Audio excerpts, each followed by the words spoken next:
오늘 이 시간에는 승리가 보장된 전쟁을 하라. 승리가 보장된 전쟁을 하라. 라는 말씀으로 여러분과 은혜를 나누기를 원합니다. 찰스 스펄전 목사님이 쓴 책 중에서 승리가 보장된 싸움이라고 하는 책이 있습니다.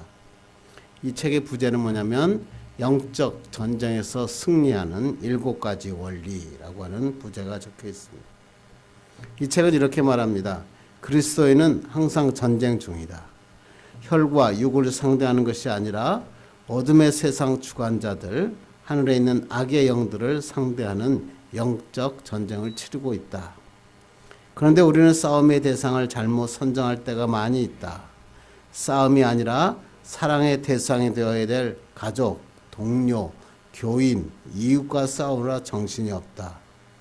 이러한 자기 유익과 만족을 위한 싸움에서 승리한다 해도 하나님과의 관계에서는 패배할 뿐이다 라고 이 책은 말합니다.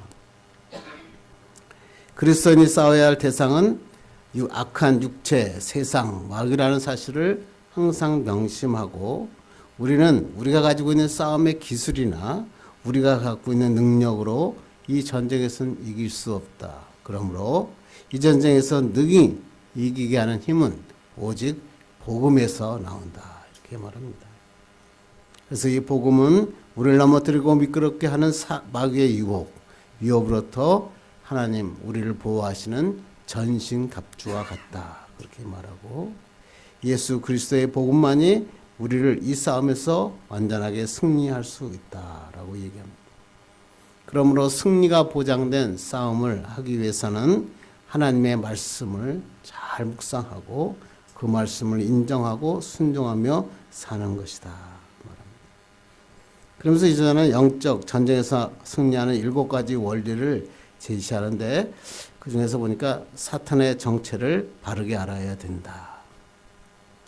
사탄의 계획에 맞서는 방법을 말씀을 통해 배워야 하고 성령의 검을 준비해야 한다. 그리스도인의 전쟁은 세상의 것과는 다르다. 우리 예수 그리스도는 한 번도 진 적이 없다. 그러므로 그분의 능력으로 싸워야 승리할 수 있다라고 이야기하는 것입니다. 마지막 때가 되면 전쟁이 수없이 일어나죠. 특히 영적인 전쟁은 더욱 심각해지죠. 알지 못하는 사이에 영적인 전쟁이 많은 사람들의 사회 속에 삶 속에 뿌리박혀 버리죠. 많은 사람들이 마지막 때에 가면 자기를 사랑하는 것, 쾌락을 사랑하는 것, 악을 사랑하는 것을 하나님보다 더 사랑하기 때문에 그렇습니다. 그러므로 주가 가까이 오실 때가 가까울수록 그리스도의 싸움은 더욱 치열해집니다. 이럴 때 우리는 더 하나님의 말씀으로 승리하고 말씀을 붙잡아야 되는 것입니다. 아르헨티나와 칠레 사이 국경에 위치한 해발 3,832m의 고개에는 예수님 동상이 하나 세워져 있는데 그 동상은 안데스의 예수님 상이라고 불리는 저 동상입니다. 이 아르헨티나와 칠레 사이에 국경의 문제를 평화롭게 타결한 것을 기념하여 1904년도에 제작된 동상입니다. 아르헨티나와 칠레는 항상 분쟁, 국경 문제로 장시간 분쟁을 계속했고 유혈 사태까지 발전했습니다. 그런데 1900년도 부활절 아침날 아르헨티나의 한 사제가 사람과 사람, 국가와 국가 사이에 화해와 우정을 맺는 것이 예수 그리스도의 가르침이다 라고 강론하면서 이 강론을 아르헨티나뿐만 아니라 칠레까지 막 가서 전했는데 막 은혜가 넘쳤습니다.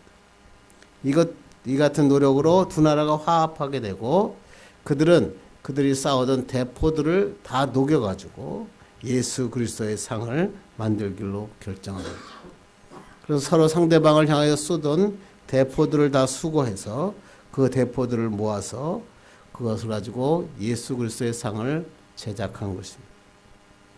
무려 4년 동안 1904년도 3월 13일 날 동상의 제막식이 거행되었고 전에는 적이었지만 두 국가의 국민들은 서로 교감을 나눴고 그 국민들은 그 동상이 제막되면서 그 무릎을 꿇고 하나님 앞에 기도했습니다. 얼마나 좋습니까? 그런데 이 동상이 착공된 그때에 동상의 방향을 두고 양국이 한바탕 전쟁의 위기에 처하게 됩니다. 그 이유는 뭐냐면 이 예수님의 동상이 그 칠레를 뒤로 하고 아르헨티나 쪽을 바라보고 있기 때문에 그런 것입니다. 그래서 칠레 국민들은 그것을 보면서 어떻게 이 예수님이 이 칠레와는 등을 쥐고 아르헨티나만 쳐다보고 있느냐. 그래가지고 불만의 소리가 들리고 있고, 그리고 그것을 통해서 그들이 전쟁을 일으키려고 하는 험악한 분위기까지 오게 된 것입니다. 아주 사소한 건데 이것 때문에 양국 간의 전쟁이 발발할 위기에 처한 것입니다. 그런데 이 갈등이 아주 생각보다 아주 쉽게 끝났습니다. 그것은 뭐냐, 어떤 기자가 그 지혜로운 기사를 썼기 때문에 그렇습니다. 그는 칠레의 한 신문에 이렇게 썼습니다. 칠레의 국민들은 이미 예수님의 사랑을 충분히 받고 알고 있었다. 그러나 아르헨티나는 아직 주님의 돌보심이 더 필요하다. 그래서 예수님은 아르헨티나 쪽을 보고 계시는 거다. 그러자 칠레 국민들이 아, 그렇구나. 예수님께서 우리 칠레 사람들을 더 사랑하셔서 이미 우리에게 다 사랑을 베푸셨기 때문에 이제는 아르헨티나 쪽을 쳐다보고 계신다고 그들은 믿었다고 합니다. 그 이후로 무려 112년 동안 양국 간에는 전쟁이 없이 평화가 계속 유지되고 있다고 하는 것입니다. 참 전쟁이라는 것은 큰 이슈가 있어서 전쟁이 되는 경우도 많지만 실제로는 사소한 것 때문에 전쟁이 시작되는 경우가 굉장히 많습니다. 우리가 맨날 얘기하는 거죠. 가정에서의 부부싸움에도 왜 싸움이 생기느냐 그랬더니 사소한 문제, 치약을 어떻게 짜느냐, 변기뚜껑을 닫아야 되느냐 열어야 되느냐, 그것 때문에 싸움이 시작해서 극기하는 이혼에까지 이르는 사람도 있다는 것입니다. 개인 간의 관계에서도 그렇게 사이가 좋았는데 그냥 사소한 것 하나, 자기 자녀에 대한 이야기 한마디 때문에 그들이 헤어지고 서로의 관계가 복잡해진 사람이 많습니다. 그렇습니다. 우리가 인생을 살다 보면 누구나 다 어려움이 있고 또 전쟁 가운데 싸움 가운데 있을 수 있습니다. 그런데 중요한 것은 싸움을 하더라도 바른 싸움을 해야 되고 있다는 것입니다. 지금 세계에서 일어나고 있는 러시아의 우즈베키스탄과의 싸움, 그것은 정말 올바른 것이라고 이야기할 사람이 누가 있겠습니까? 이스라엘과 팔레스타인과의 전쟁, 이것도 바른 전쟁이라고 할 수 없습니다. 왜 그럽니까? 이들의 전쟁의 목적이 틀리기 때문에 그렇습니다.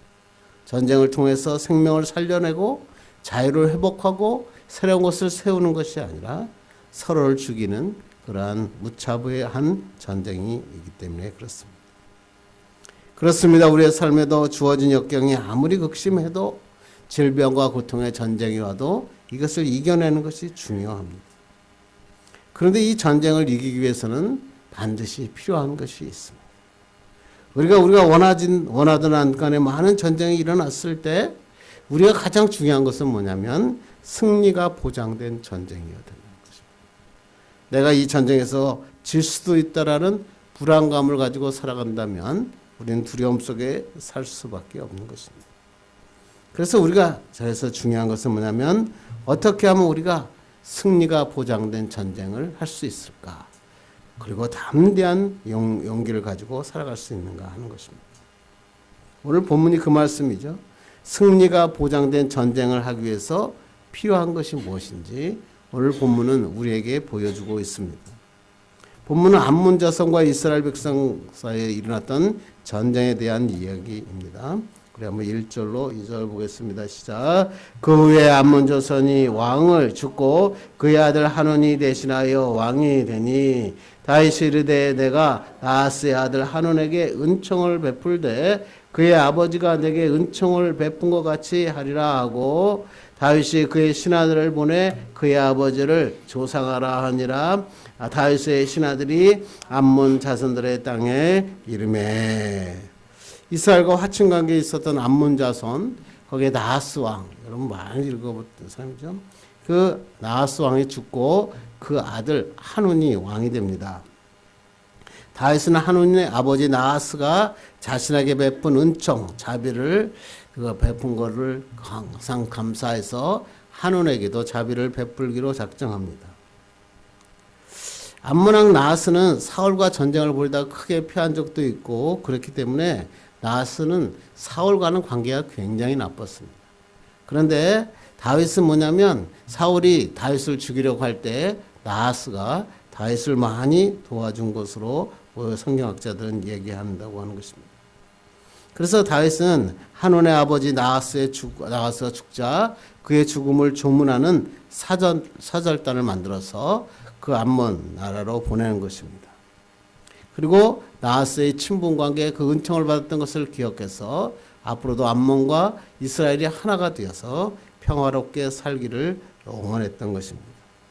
그런데 놀라운 일이 벌어집니다. 3절과 4절 봅니다. 시작. 암몬 자손의 관리들이 그들의 주 한온에게 말하되 왕은 다윗이 조객을 당신에게 보낸 것이 왕의 아버지로 공경할 만한 줄로 여기시나이까. 다윗이 그의 신하들을 당신에게 보내 이 성을 엿보고 탐지하여 함락시키고자 함이 아니니까 하니 이에 하느니 다윗의 신하들을 잡아 그들의 수염 절반을 깎고 그들의 의복의 중동 볼기까지 자르고 돌려보내매. 세상에는 항상 이런 사람들이 있죠. 다윗이 서원이를 가지고 조문사절들을 보냈는데 암몬 자손의 관리 중에서 다윗의 진위를 의심하고 그것을 공경하면서 보낸 거 아니라 이것을 암몬 땅을 두루 살펴보고 그 다음에 이것을 함락시키게 하기 위한 것이다. 근거 없는 모함을 하는 것입니다. 이렇게 말하는 사람들의 특징이 뭐죠? 말을 잘하는 거예요. 요새도 말을 잘하는 사람이 너무 많아서 정말 말을 하기 어려운 시대가 됐죠. 신하들의 말에 설득된 한우는 다윗이 보낸 조문단을 붙잡아서 그들의 수염을 잘라버립니다. 그들의 옷을 엉덩이 부분까지 잘라고 양쪽 엉덩이가 드러나게 한 채 돌려보낸 것입니다. 다윗의 신하들에게 큰 수치를 안겨준 것입니다. 그리고 이 말은 뭐냐면 이젠 이스라엘과 화친하지 않고 전쟁을 하겠다라고 하는 것을 보여준 것입니다. 당시 고대 근방에서 수염은 남자에게 있어서 권위의 상징이고 남자의 명예를 상징했습니다. 당시 이스라엘 남자들은 관습상 수염을 자르지 않았을 뿐만 아니라 율법에 의해서도 수염을 기르게 되어 있었습니다. 그런데 수염이 잘렸다. 그러면 뭐냐면 노예로 취급당했다. 이런 얘기입니다. 당시에 노예들은 수염을 잘라서 다른 사람과 구별되게 했기 때문에 그들은 노예처럼 수염을 자른 것입니다. 의복이 중동 볼기까지 잘렸다 그랬어요. 당신은 속옷을 입지 않았기 때문에 그 중동 볼기까지 자르면 그것을 걸을 때마다 엉덩이가 속살에다 비치는 모욕적인 일이었습니다. 이것은 전쟁을 선포하는 것과 같은 것이었다는 것입니다. 한우는 뭐냐면 이 잘못된 조언자들의 말에 귀를 기울임으로써 엄청난 대가를 치러야 되는 것입니다. 그러자 어떤 일이 일어납니까? 6절 보겠습니다. 시작. 암몬 자손들이 자기들이 다윗에게 미움이 된 줄 알고 암몬 자손들이 사람을 보내 메므롬 아람 사람들과 소바 아람 사람의 보병 2만 명과 마아가 왕과 그의 사람 1,000명과 돕 사람 12,000명을 고용한지라. 이렇게 해서 돌려보내고 나오니까 이제 한온이 걱정이 된 거죠. 야, 이제 다윗이 우리를 쳐들어오겠구나. 그래가지고 그것을 신기를 건드릴 줄 알고서 전쟁을 대비하려고 하는데 자기들의 그 군인의 힘으로는 하기 어려우니까 옆에 있는 원군, 용병들을 돈 주고 사는 것입니다. 그래서 그 벳르홈에 있는 아람 사람들, 소바에 있는 아람 사람들을 전부 다 용병으로 구별하고 그들에게 전투를 준비를 시켜서 이스라엘과 전쟁을 일으키는 것입니다. 참 말도 안 되는 얘기죠. 선의를 가지고 종문단을 베풀었는데 그걸 가지고 전쟁의 빌미로 삼은 것입니다. 그런데 어떻게 됩니까? 13절 봅니다. 시작. 요압과 그와 함께한 백성이 아람 사람을 대항하여 싸우려고 나가니 그들이 그 앞에서 도망하고. 글쎄 군사 전력을 세운 그게 그들이 막 그냥 엄청난 용병을 데리고 이스라엘 군인과 싸우려고 나왔는데 요압이 딱 나가니까 전부 다 도망가려고 맙니다. 왜 이렇게 어떻게 승리할 수 있었을까? 오늘 성경은 그런 거죠. 첫째, 전쟁은 하나님께 속한 것이다. 하나님이 승리하게 하셨다. 그리고 그 삶에서는 반드시 하나님께서 승리가 보장된 전쟁을 하나님은 허락하셨다라고 얘기한 것입니다. 우리에게도 전쟁이 항상 있을 수 있죠. 육체적인 질병의 전쟁도 있고 또 여러 가지 물질적인 전쟁도 있습니다. 그런데 중요한 건 뭐냐면 오늘 지금 이스라엘과 아람의 전쟁처럼 승리가 보장된 전쟁, 이스라엘이 부르는 전쟁을 우리가 만약 한다면 우리가 얼마나 행복하겠습니까? 승리가 보장되어 있다면 우리가 지금 전쟁하는 것이 두렵지 않을 것입니다. 그런데 중요한 것은 뭐냐면 우리가 이 전쟁에서 승리할 때 어떻게 하면 우리가 이 승리가 보장된 전쟁을 할 수 있는가? 전쟁은 어떤 전쟁이어야지 우리가 승리할 수 있는가? 오늘 본문을 통해서 한번 살펴보고 은혜해 받기를 바랍니다. 우리가 승리가 보장된 전쟁을 하기 위해서 가장 먼저 해야 될 일은 뭐냐면 전쟁에 대한 바른 명분이 필요하다. 다시 말하면 왜 전쟁하느냐 그것에 대한 전쟁에 대한 명분이 바를 때 승리할 수 있다라고 하는 것입니다. 우리 한번 12절 보겠습니다. 시작. 너는 담대하라. 우리가 우리 백성과 우리 하나님의 성읍들을 위하여 담대히 하자. 여호와께서 선히 여기시는 대로 행하시기를 원하노라 하고. 여러분 뭐냐면 요 말하기를 담대하라. 우리의 전쟁은 우리의 백성과 하나님의 성읍을 위한 것이다. 그러므로 오늘 담대하게 용감하게 싸워라. 여기 하고 있다고 하는 것입니다. 오늘 말씀이 뭐예요? 선히 여기시는 대로 행하시기를 원하는다. 전쟁의 목적이 선한 것이어야 된다. 전쟁의 목적이 바르게 될 때 하나님은 승리하게 하신다. 그래서 우리가 전쟁의 목적만 바르면 우리가 승리가 보장된 전쟁을 할 수 있다라고 하는 것입니다. 그러나 이 전쟁에 나오는 용병들은 어떤 거예요? 그 사람들은 돈을 받고 찾아온 용병들 아니에요? 그들이 전쟁에 참여한 이유는 돈이었습니다. 그들의 전쟁의 목적은 돈이었다는 거예요. 오늘 성경을 보면 33,000명, 18절에 보면 4만 명이 죽었다고 이렇게 표현하고 있는데 아무리 이렇게 많은 사람들이 모였어도 그들의 전쟁의 목적이 돈이었다면 실패하고 마는 것입니다. 그러나 하나님의 선한 목적, 하나님의 백성들과 하나님의 나라를 위한 전쟁은 반드시 승리하게 되어 있는 것입니다. 우리도 마찬가지죠. 우리가 세상에 살 때 어려움 겪어주고 또 세상에 숱한 전쟁이 일어날 때 그것이 내 이익이나 내 욕심을 채우기 위한 전쟁이라면 명분도 없고 하나님께서 이기게 하시지도 않을 것입니다. 그러나 하나님을 위한 정확한 명분이 있을 때 하나님은 승리가 보장해 주신다는 것입니다. 그래서 디모데전서는 이렇게 얘기합니다. 읽겠습니다. 시작. 오직 너 하나님의 사람아 이것들을 피하고 의와 경건과 믿음과 사랑과 인내와 온유를 따르며 믿음의 선한 싸움을 싸우라. 영생을 위해 취하라. 이를 위하여 내가 부르심을 받았고 많은 증인 앞에서 선한 증언을 하였도다. 오직 너 하나님의 사람아 라고 얘기하면서 사도 바울은 얘기하는 거죠. 이것들을 피하라. 그 앞에 피하는 거 뭐예요? 욕심, 돈을 사랑하는 것은 일만하게 뿌리다 라고 이야기한 다음에 바로 말씀하시기를 너 하나님의 사람아 돈을 사랑하는 것을 버려라 이렇게 이야기하는 것입니다. 그러므로 뭐야? 선한 싸움을 싸워라. 믿음의 사람이 싸우는 싸움은 선한 것이어야 된다라고 이야기하는 것입니다. 우리가 전쟁할 때 우리의 삶에 어려움이 찾아왔을 때 우리가 이겨내야 될 때 명분이 정확해야 됩니다. 하나님이 기뻐하시는 선한 것. 이 어려움을 통하여 하나님의 일을 이루고자 하는 확실한 명분이 있을 때 하나님께서 승리하게 하시고 축복하여 주십니다. 우리도 우리의 삶을 살아갈 때 이러한 바른 명분을 가지고 살아가는 여러분 되기를 간절히 바랍니다. 어제 우리 축구 때문에 난리가 났죠. 요르단하고 참 상대가 안 될 거라고 생각했는데 참 비기고 나니까 가슴이 좀 아팠습니다.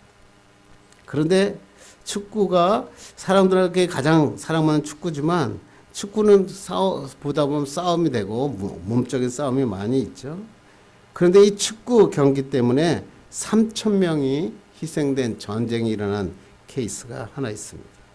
1969년 7월 중미에 있는 엘살바도르하고 온두라스 간에 벌어진 축구 경기입니다.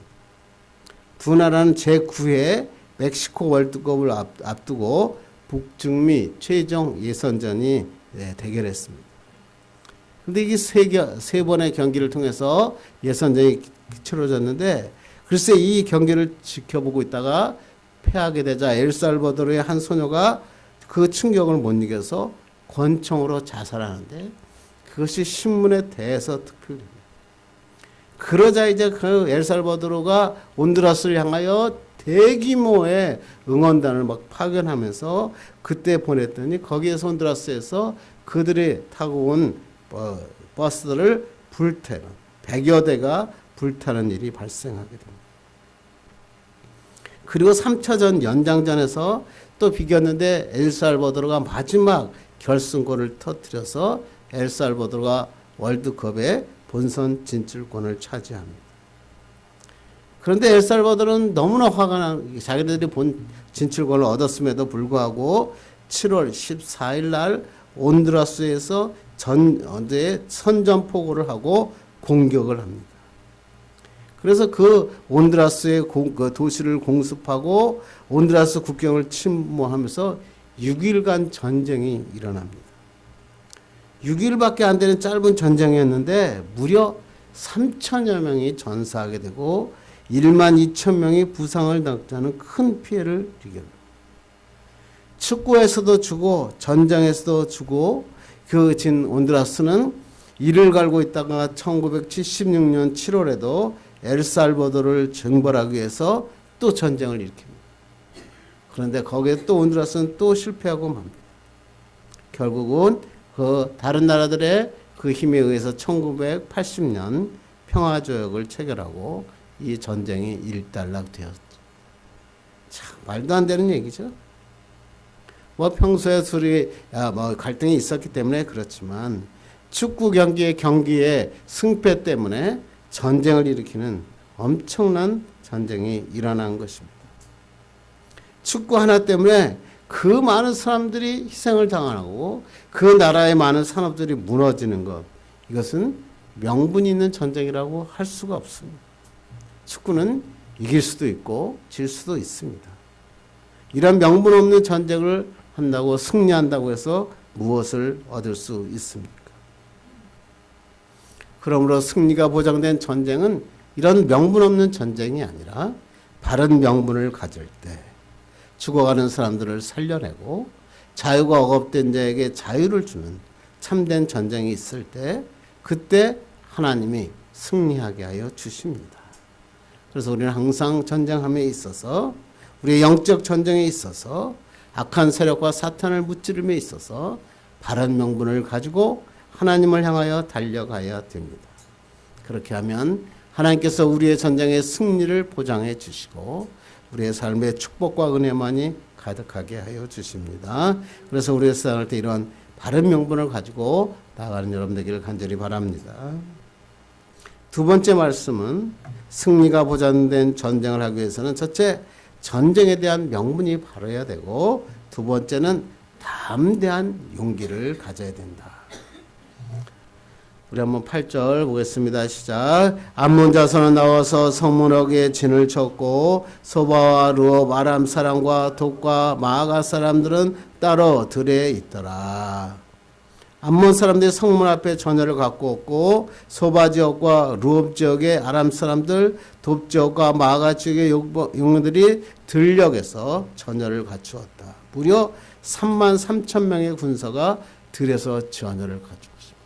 그러니까 지금 이스라엘은 있는데 이스라엘 앞에는 아람 전쟁이 들에서 3만 3천 명의 그리고 그 용병들이 들에서 진을 치고 이스라엘을 공격해 온 것입니다. 앞뒤로 전열이 완전히 포위가 된 상태에서 이스라엘은 질 수밖에 없습니다.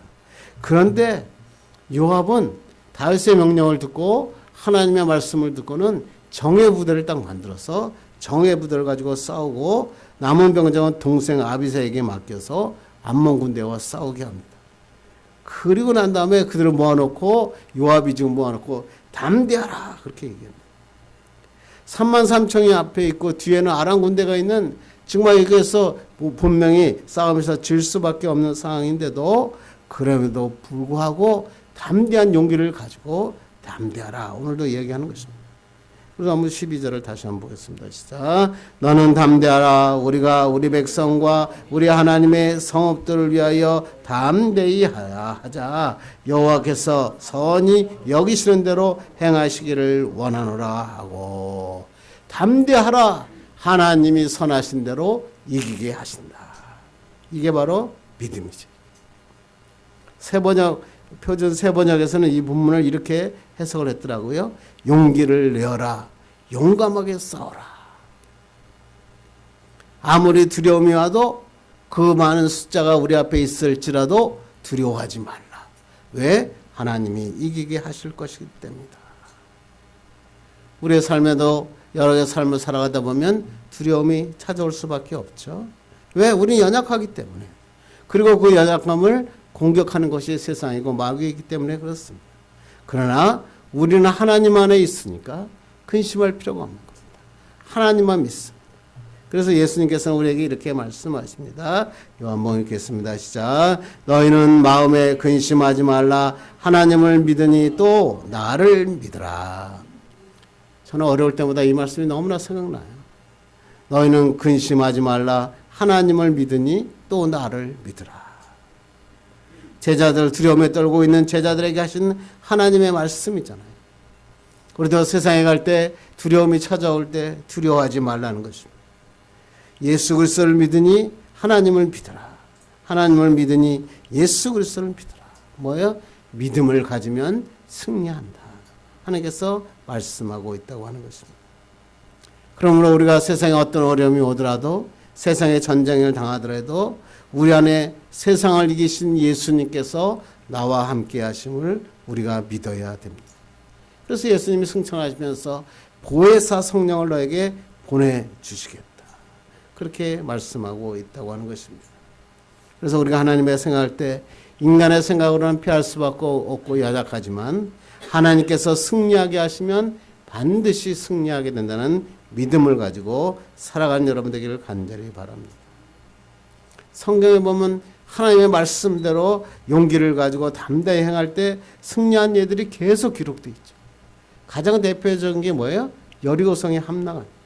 여호수아가 여리고성을 점령할 때 어떻게 싸웠어요? 번개를 가지고 그냥 돌았어요. 7바퀴 돌고 마지막 7바퀴 돌았더니 여리고성이 무너졌어요. 불가능하죠? 천의 요새였던 여리고성이 무너지고 맙니다.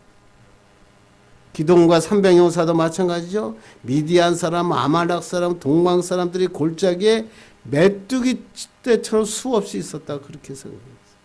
그리고 얼마나 그때 성경을 읽어보면 낙타가 얼마나 많았는지 낙타가 바닷가에 모래와 같이 많았다. 그랬어요. 그런데 기드온과 300용사가 뭘 가지고 있었어요? 횃불이든 항아리와 나팔을 가지고 그들을 공격합니다. 일제히 소리가 나자 항아리를 깨뜨리고 나팔을 불면서 나가자 적군이 그 바닷가에 모래와 같이 많던 적군들이 전부 다 혼비백산하여 도망하고 말았다는 것입니다. 어떻게 이것이 승리할 수 있었을까? 어떻게 그들은 번개를 가지고 여리고성을 7바퀴 돌 수 있었을까? 기드온의 300명 용사는 그 많은 적군을 보고 그것의 그 항아리와 그 횃불 하나만 가지고 그들을 공격할 수 있었을까요? 그렇게 할 수 있었던 것은 하나님에 대한 믿음 때문이었어요. 하나님이 승리케 하신다는 믿음을 가지고 담대한 용기를 가지고 나아갈 때 하나님은 그 믿음을 보시고 승리하게 하여 주신다는 것입니다. 이게 바로 하나님께서 우리 마음속에 승리가 보관된 전쟁은 하나님을 믿는 믿음을 가지고 담대할 때 승리하게 하신다는 것입니다. 제2차 세계대전 때 독일이 1년 만에 유럽 대부분을 장악하죠. 그들의 전략, 전술, 무기, 조직 모든 면에서 이 다른 나라를 전부 우위를 점령하고 있었습니다. 그런데 이 독일군이 전장에서 실패하고 맙니다. 패배하고 맙니다. 그 중요한 건 뭐죠? 독일이 그 연합군의 공군력을 빼앗겼다는 것입니다. 초기에는 독일의 공군력이 훨씬 뛰어났죠. 그런데 영국과 미국의 조종사들이 목숨을 걸고 나갑니다. 한 사람이 나갔다 오면 누가 다시 돌아올 줄 모르는 극박한 상황이었습니다. 매일 출격할 때마다 날 살아오지 못하는 많은 젊은 조종사들이 속출했습니다. 그런데 연합군의 그 조종사들은 두려워하지 않고 그들 향해 날아갔습니다. 그때 한 젊은 병사가 이렇게 얘기합니다. 우리의 희생이 전쟁을 종식시키고 인류에게 평화를 가져다 줄 것을 확신합니다. 그리고 하나님께서 승리하게 하실 것입니다. 이렇게 얘기하고 그들은 그 비행기를 몰고 전쟁터에 나간 것입니다. 오늘 본 것처럼 당시 조종사들 중에서 아직 생존해 있는 사람들의 인터뷰가 TV에 방영됩니다. 그때 기자가 이렇게 묻습니다. 매일매일 수없이 많은 군사들이 죽어가는 가운데 출격하는 것이 두렵지 않았습니까? 그러자 백발이 된 노인이 이렇게 얘기합니다. 두려웠습니다. 밤에도 두려웠고 아침에도 두려웠고 낮에도 두려웠습니다. 매일매일이 두려움의 연속이었습니다. 그러자 그 기자가 다시 묻습니다. 그런데 어떻게 그 두려움을 이기고 용기 있게 출격할 수 있었습니까? 그때 이 사람이 명언을 하죠. 두려움을 이기는 것이 용기입니다. 두려움이 없는 곳에는 용기도 필요하지 않습니다.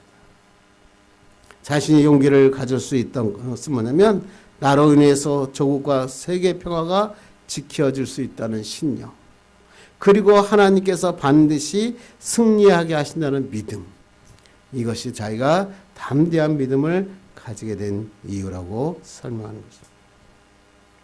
바른 목적, 하나님이 함께 하신다는 믿음을 가질 때 모든 두려움을 이겨내고 담대한 용기를 가질 수 있는 것입니다. 그렇습니다. 우리가 담대할 수 있는 이유는 뭐예요? 하나님을 믿는 믿음 때문입니다. 하나님께서 아브라함에게 본토 친척 아비집을 떠나 내가 지시할 땅으로 가라 할 때 아브라함은 어땠을 거예요? 두려웠겠죠. 한 번도 가보지 못한 맞은 미지의 땅, 두려움, 그것에 보여질 불확실한 미래. 우리하고 비슷하지 않아요? 여러분의 미래는 확실합니까? 앞으로의 미래가 불확실하고 나의 미지의 땅에 있을 때 그때 하나님께서 아브라함에게 그것을 가라고 할 때 아브라함은 담대하게 그 길을 걸어갑니다. 왜 그럴까요? 아브라함은 하나님이 나와 함께 하신다는 믿음을 가졌기 때문에 그렇습니다. 그리고 하나님의 명령하신 그 미지의 땅, 적과 꿀이 흐르는 가나안 땅을 점령하고 하나님의 국가를 세운 것입니다. 이것이 바로 아브라함의 믿음인 것입니다. 하나님께서 이러한 담대를 용기를 가진 자를 통해서 하나님의 일을 이루어 가시는 것입니다. 너무나 유명한 사람 중 벤 후퍼, 테네시주의 그 작은 말에 벤 후퍼라고 하는 아이가 태어났어요. 아이는 몹시 체구도 작았고 아버지가 누구인지 모르는 사생아였습니다. 그리고 고아원에서 살았습니다. 마을의 어른들은 자기가 아버지가 누구인지 모르고 사생아라고 그러고 그들과 어울리는 것을 원하지 않았고 친구들도 그를 따돌렸습니다. 12살 되던 때 그 마을의 교회에 젊은 목사님이 부임해 왔습니다. 후퍼는 지금까지 교회에 가보지 못했지만 그 목사님이 가는 곳마다 분위기가 좋아지고 사람들이 격려를 받는다라는 소식을 듣고 교회에 가보고 싶었습니다. 그런데 사람들과 마주치지 않게 하기 위해서 예배 시간에 좀 늦게 가서 뒤에 앉았다가 예배가 끝나기도 전에 살짝 빠져나오고 있었어요. 그런데 어느 날 후퍼는 목사님이 설교하는데 막 은혜를 얼마나 받았는지 잠시 감동에 젖어 있는 사이에 예배가 끝나버립니다. 그리고 사람들이 빠져나가기 시작합니다. 할 수 없이 후퍼도 사람들 틈에 끼어나오면서 목사님과 악수를 하게 됩니다. 목사님이 후퍼를 보고 이렇게 얘기합니다. 너는 누구 아들이니? 그러고 말하자 주변이 갑자기 조용해지기 시작했습니다. 그때 목사님은 화난 얼굴로 후퍼에게 이렇게 말합니다. 그래, 내가 너 누구 아들인지 알겠다. 너는 내 아버지를 닮았기 때문에 금방 알 수 있어. 목사님은 계속 이 말을 이어갔습니다. 후퍼는 무슨 말을 하는지 몰랐습니다. 그러자 이 목사님이 이렇게 얘기합니다. 너는 하나님의 아들이야. 내 모습을 보면 알 수 있거든. 그리고 당황하면서 빠져가는 후퍼의 등을 향해서 목사님이 이렇게 얘기합니다. 하나님 아들답게 훌륭하게 살아라. 세월이 흘러 이 후퍼가 이 나라의 그 주지사가 됩니다. 그리고 주지사가 된 다음에 후퍼가 처음으로 한 말이 이렇게 얘기합니다. 그때 그 목사님을 만나서 내가 하나님의 아들이라는 것을 듣는 순간 그 날이 바로 테레시주의 주지사가 태어난 날입니다. 하나님께서 나의 아버지가 되심으로 나는 두려워할 필요가 없었습니다. 이게 바로 믿음이죠. 하나님이 나와 함께 하신다. 세상을 이길 수 있는 용기는 하나님께서 나의 아버지 되심을 믿는 믿음을 가질 때 생겨나는 것입니다.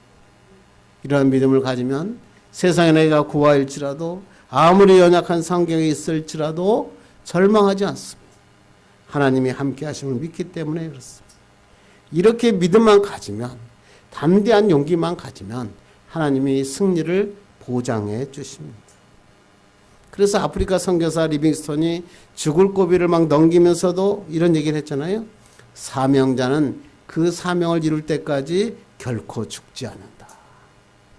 리빙스턴은 하나님이 나에게 아프리카에 사명을 주셨는데 사명을 마칠 때까지는 죽지 않게 하실 것을 확실하게 믿었어요. 아프리카 어디를 가든지 자신 있게 복음을 전하는 사람이 되게 하는 것입니다. 우리도 마찬가지입니다. 우리를 하나님께서 그냥 만드신 것이 아니라 우리에게 하나님의 일 하기를 원하십니다. 그리고 그 하나님의 일을 이루시기까지 하나님 우리에게 건강도 주시고 기회도 주실 것입니다. 이 하나님의 놀라운 축복과 사명감을 붙잡고 승리한 여러분 되기를 간절히 바랍니다. 2024년 시작됐습니다. 우리에게는 또 2024년이 여러 가지 어려움이 찾아올 수도 있고 또 전쟁 가운데 있을 수도 있습니다. 그러나 확실한 것은 이 모든 전쟁은 이미 승리가 보장된 전쟁이라는 것입니다. 하나님이 함께 하심으로 이 전쟁에서 우리가 승리할 것입니다. 우리가 이 하나님의 축복의 말씀을 붙잡고 세상에 나갈 때 두려움 없이 담대한 믿음으로 승리한 여러분 되기를 주님의 이름으로 축원합니다. 기도하겠습니다. 하나님 감사합니다. 오늘도 전쟁의 승리